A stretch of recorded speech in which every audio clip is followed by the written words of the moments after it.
Hello mga guys! Magandang hapon. So, nandito na naman ako sa loob ng isang center guys. Hindi para magpa-check up, kundi para magbayad ng bills.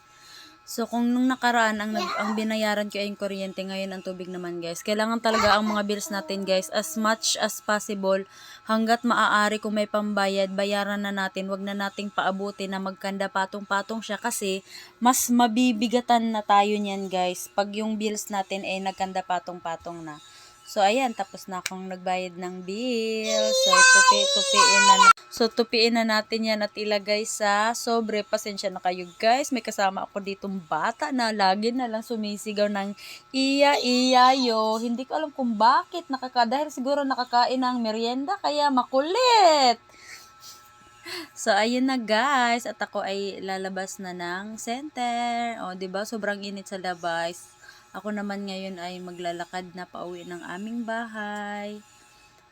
At bago pala ako umuwi guys, ay bago ako umalis kanina, inutusan ako ni Madam Ading na bilhin ko daw sila ng merienda. Kaya ito, napabili ako ng merienda. Ano yun, bebe?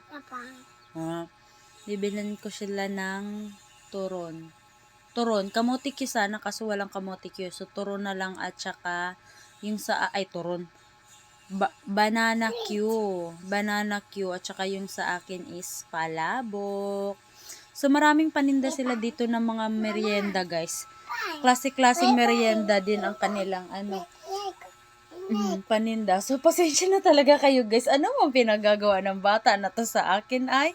Kung naririnig nyo, puro bain.